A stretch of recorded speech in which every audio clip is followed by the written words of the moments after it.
आज मैं आपके साथ एक ऐसी मिठाई की रेसिपी शेयर कर रही हूँ जो केवल 10 मिनट में बनकर तैयार हो जाएगी। बिल्कुल भी झंझट नहीं है, बहुत ही फटाफट से बनने वाली रेसिपी है। साथ ही इसके लिए ना आपको मावा लाना होगा और ना ही चाशनी बनानी होगी। तो आज हम बनाएंगे एकदम नरम, बिल्कुल हलवाई की तरह नारियल की बर्फी। रेसिपी पसंद आ रही है तो प्लीज़ वीडियो को लाइक एंड शेयर करना बिल्कुल ना भूलें। चले बनाते हैं नारियल की बर्फी। इसे बनाने के लिए गैस चालू कर गैस पे एक कढ़ाई रखेंगे और इसके अंदर डाल देंगे 2 छोटे चम्मच घी। तो जिस छोटी चम्मच से हम पोहा वगैरह खाते हैं ना, बस वही चम्मच मैंने यहाँ पर घी डाला है। और अब हम इसमें डाल देते हैं 3 कप नारियल का बूरा। तो बस लो फ्लेम पे चलाते हुए नारियल के बूरे को हमें यहाँ पर बढ़िया से भूनना है ताकि इसका जो कच्चापन है वो खत्म हो जाए और नारियल में से बढ़िया सी खुशबू आ जाए। तो फ्रेंड्स, इसके मेजरमेंट के लिए आप घर की कोई भी कटोरी या प्लेट सेट कर लीजिए, क्योंकि आगे चलकर हम सभी चीज़ों का जो नाप है उसी से लेंगे। तो जैसा कि मैंने यहाँ पर जो मार्केट के मेजरिंग कप होते हैं ना, उसका यूज़ किया है। तो यहाँ पर मैंने इसी से बस 3 कप नारियल का बूरा डाला है, यानी डेसिकेटेड कोकोनट। तो आगे चलकर सभी चीज़ों का नाप मैं इसी से लूँगी। तो वैसे तो आप चाहें तो यहाँ पर कच्चा नारियल का बूरा का भी यूज़ कर ये मिठाई बना सकते हो, लेकिन कुछ देर अगर हम इस तरह से नारियल भून लेंगे ना, तो इसका जो कच्चापन होता है ना बिल्कुल ख़त्म हो जाएगा और हम इसे लंबे समय तक स्टोर कर रख भी सकते हैं। तो अगर आप इसे 15 से 20 दिन के लिए स्टोर कर रहे हैं तो फिर आप फ्रिज में इसे रखिए और बाहर जो है 3 से 4 दिन तक ख़राब नहीं होगी। तो यहाँ पर देखिए नारियल बढ़िया से मैंने भून लिया है। चलिए गैस का फ्लेम ऑफ कर देते हैं और अब हम इसे निकाल देंगे किसी बर्तन में। आगे की प्रोसेस देख लेते हैं। तो इसी कढ़ाई में मैं डाल देती हूँ दूध। तो दूध में यहाँ पर ले रही हूँ 1.5 कप, यानी जितना हमने नारियल का बूरा लिया है ना, उसका आधा हमें यहाँ पर दूध यूज़ करना है। दूध कैसा भी ले सकते हैं, कच्चा ले लीजिए, गर्म ले लीजिए, बॉईल ले लीजिए, क्योंकि हमें यहाँ पर एक बार दूध को फिर से गर्म करना होगा। तो यहाँ पर देख सकते हो दूध में एक बॉईल आ चुका है। बस इससे ज़्यादा दूध अभी हम नहीं पकाएंगे। गैस को मैंने बिल्कुल लो कर दिया है और अब हम इसमें डाल देंगे ये नारियल का बूरा जो हमने भून कर रखा हुआ था ना। तो नारियल का बूरा भूनने से इसमें से खुशबू भी बढ़िया से आने लगती है। तो बस लो फ्लेम पर दूध को हम यहाँ पर अच्छे से मिक्स करेंगे। तो दूध हमें यहाँ पर बहुत ज़्यादा नहीं पकाना है, इस बात का ध्यान रखिए। अगर आप दूध को यहाँ पर बहुत ज़्यादा बॉईल कर लेंगे तो जो इसकी क्वांटिटी होगी ना वो कम हो जाएगी। तो बस एक बॉईल आ जाए, इसके बाद आप नारियल का बूरा डाल दीजिए और इस तरह से लगातार चलाते हुए यहाँ पर दूध और नारियल को अच्छे से मिक्स कीजिए। इससे क्या होगा कि जो नारियल है ना, ये भी हमारा और बढ़िया से सॉफ्ट होने लगेगा। तो ये काम जो है हमें लगभग 3 से 4 मिनट के लिए करना है। तो इतने फटाफट से बनने वाली मिठाई है फ्रेंड्स, और मार्केट से भी आपको ज़्यादा कुछ नहीं लाना होगा, क्योंकि जो त्यौहार का समय होता है ना, उस समय पर जो मावा होता है बहुत ही मिलावटी आता है। तो बिना मावे से ही हम ये स्वादिष्ट बर्फी बनाकर तैयार करने वाले हैं। चलिए, जब दूध और नारियल बढ़िया से मिक्स हो जाए, इसके बाद हम इसमें डाल देंगे चीनी। तो जैसा कि चीनी मैं यहाँ पर डाल रही हूँ 1 कप, यानी 1 कप से मैंने यहाँ पर थोड़ी सी कम ही चीनी का यूज़ किया है।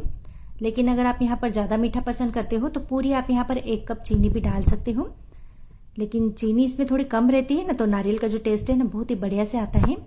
अब चीनी को भी हम यहाँ पर बढ़िया से मिक्स कर देंगे। जैसे ही आप इसमें चीनी डालोगे ना, थोड़ा सा लिक्विडी फॉर्म में आने लगेगा, क्योंकि चीनी जो है अपना पानी छोड़ने लगेगी।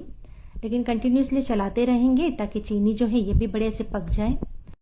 तो फ्रेंड्स, त्यौहार कोई सा भी हो, सभी हम अपने अपने घरों में मिठाइयाँ और नमकीन तो बनाते ही हैं। तो अगर आपकी भी अभी तक कोई मिठाई बनाने की तैयारी नहीं हुई है तो फटाफट से इस रेसिपी को एक बार आप ज़रूर से बनाकर देखिए। अगर आपने एक बार इसे बना लिया ना, तो हर बार इसी तरह से ये मिठाई बनाओगे। इतनी आसान है इसे बनाना। तो यहाँ पर देख सकते हो फ्रेंड्स, सभी चीज़ें बढ़िया से मिक्स हो चुकी है। साथ ही हमने यहाँ पर चीनी को भी बढ़िया से पका लिया है। तो चीनी के बिल्कुल भी दाने यहाँ नहीं रहना चाहिए, और चीनी मिक्स होने के बाद भी आप इसे कुछ देर चलाते हुए ही पकाएं। ये सारे जो प्रोसेस है बिल्कुल लो फ्लेम पे ही हमें करना है। तो जैसा कि फ्रेंड्स, हम इस मिठाई में ना मावा डाल रहे हैं, ना ही कंडेंस मिल्क डाल रहे हैं, और जो घी है वो भी केवल हमने यहाँ पर 2 छोटी चम्मच ही डाला है। तो फिर इस मिठाई में इतना टेस्ट कैसे आएगा? तो इस मिठाई को टेस्ट बढ़ाने के लिए हम यहाँ पर डाल देंगे मिल्क पाउडर। इससे जो हमारी मिठाई है ना बहुत ही टेस्टी लगेगी। तो मिल्क पाउडर मैंने यहाँ पर लिया है आधा कप। कोई से भी ब्रांड का मिल्क पाउडर आप यूज़ कर सकते हो, जो भी आपके पास हो। और मिल्क पाउडर को पहले हम यहाँ पर थोड़ा सा डालेंगे और डालने के बाद इसे बढ़िया से मिक्स कर लेंगे ताकि इसमें किसी तरह के कोई लम्स ना रहे। वैसे जो ये मेरा मिल्क पाउडर है, पहले से ही इसमें लम्स थे, तो मैं इतने अच्छे से इसे नहीं निकाल पाई हूँ, लेकिन आप पूरी तरह से लम्स निकालते हुए पाउडर को अच्छे से मिक्स कीजिए। तो बस जो थोड़ा बचा हुआ है ये भी हम इसमें डाल देंगे और इसे भी अच्छे से मिक्स करेंगे। तो जब तक ये मिक्स हो रहा है आप फटाफट से मुझे कमेंट कर बताइए कि आप मेरी ये रेसिपी कहाँ से देख रहे हो, यानी आप मुझसे कहाँ से जुड़े हुए हो। आप सभी मुझे कमेंट करते हैं तो मुझे बहुत ही खुशी होती है कि मेरी ये रेसिपी आप तक पहुँच पा रही है। तो अब आप चाहो तो यहाँ पर इलायची पाउडर या कोई एसेंस वगैरह डाल सकते हो, लेकिन मैं इसे प्लेन ही रख रही हूँ क्योंकि नारियल का अपना एक अलग ही टेस्ट होता है। चलिए गैस का फ्लेम ऑफ कर देते हैं। अब मैंने यहाँ पर ट्रे को पहले से ही घी लगाकर ग्रीस किया हुआ था। आप पहले से ही कोई थाली ले लीजिए या फिर इस तरह की कोई ट्रे हो जिसमें आप बर्फ़ी सेट करना चाहते हो, उसे घी लगाकर ग्रीस कर लीजिए ताकि बर्फ़ी निकालने में आसानी रहे। तो बस सारा मिश्रण डाल देते हैं इसी ट्रे के अंदर और इसे बढ़िया से हम सेट कर लेंगे। तो बस इस तरह से दबाते हुए सेट कीजिए। आप कोई भी कटोरी वगैरह ले लीजिए, आप चाहे तो कटोरी के उल्टी साइड पे थोड़ा सा घी लगा लीजिए ताकि इसे सेट करने में आसानी रहे। तो बहुत ही अच्छे से प्रेस करते हुए हमें इसे सेट करना है ताकि जब हम इसके पीस काटें ना तो बिल्कुल अच्छे से इसके पीस निकले। तो जब ये गर्म रहेगी तभी हमें ये काम करना है। यहाँ पर देखिए साइड के किनारों पर भी मैं इसे बढ़िया से सेट कर लेती हूँ। तो वैसे मुझसे थोड़ा जो खोपरा पाक है ना थोड़ा सा पतला बना है, तो आप इसे थोड़ा सा मोटाई में बनाएं। मोटाई में होता है ना तो दिखने में भी बढ़िया लगता है, साथ ही जो इसके पीस है ना बहुत ही मज़ेदार निकलते हैं। और अब मैं इसके ऊपर लगा देती हूँ थोड़ी सी पिस्ते की कतरन। जिस तरह से मार्केट में मिलता है ना खोपरा पाक पिस्ता और बादाम लगा हुआ, बस उसी तरह से मैं यहाँ पर इसे लगा रही हूँ। और इसी के साथ तो थोड़ी सी बादाम के पीस भी मैं इसमें लगा देती हूँ। और आप चाहे तो वैसे सिल्वर वर्क वगैरह भी लगा सकते हो, बिल्कुल आपके ऊपर है। और अब हम इसे सेट होने देंगे लगभग आधे से पौन घंटे। बहुत ही फटाफट से मिठाई सेट हो जाती है। तो यहाँ पर देखिए फ्रेंड्स, अभी आधे घंटे का ही समय हुआ है और ये जो मिठाई है ना बहुत ही बढ़िया से सेट हो चुकी है। तो अब हम इनके पीस कट कर लेते हैं। तो इनके पीस काटने से ही आप अंदाज़ा लगा सकते हो कि हमारी मिठाई कितनी बढ़िया से सेट हुई है। तो बहुत ही आसान है इसे बनाना। आप इस रेसिपी को कब ट्राई कर रहे हो मुझे कमेंट कर ज़रूर से बताइए। और अब हम इनके पीस को निकाल लेते हैं।